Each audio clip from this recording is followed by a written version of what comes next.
আমরা দেখতে পাচ্ছি এই মুহূর্তে সাদিক কায়েম তিনি কিন্তু দুটি পক্ষকেই শান্ত রাখার কিন্তু চেষ্টা করছেন, এমন পরিস্থিতি কিন্তু আমরা দেখতে পাচ্ছি এই মুহূর্তে।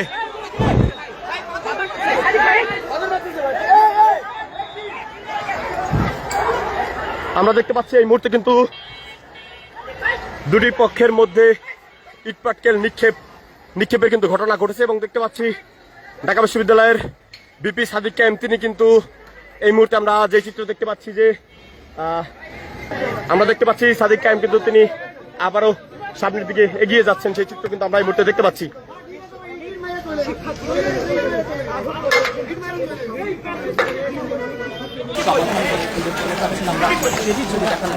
জুলাইয়ের শক্তি, আমরা জুলাইয়ের শক্তি। তো এই বিষয়গুলো আমাদের যারা কনফিডেন্স তাদেরকে আইডেন্টিফাই করতে হবে। আর টেন্ডারবাজ যারা আছে তাদের বিরুদ্ধে আমাদের জিরো টলারেন্স।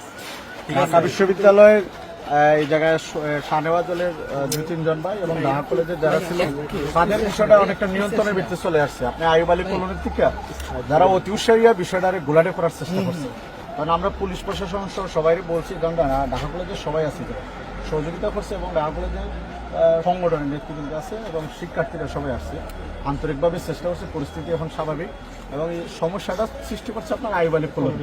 ওই যে অতি উৎসাহী এসে এই জায়গার মধ্যে ফুটেজ দেখে, যেহেতু এখানে সাংবাদিকরা ছিল, আমরা প্রত্যেকটা ফুটেজ দেখে আইডেন্টিফাই করে যারা এই ধরনের এখানে হচ্ছে শিক্ষার্থীর উপর হামলা করছে, আমাদের শাহনেওয়াজ হলের অনেক শিক্ষার্থী আহত হয়েছে, যারা হামলা করছে, যেভাবে লাঠি মারছে, যেভাবে হচ্ছে ইট পাকে লেগে করছে, আমরা সবাই আইডেন্টিফাই করবো। সবাইকে আইডেন্টিফাই করে তাদের সবাই বিচার আওতায় নিয়ে আসা হবে।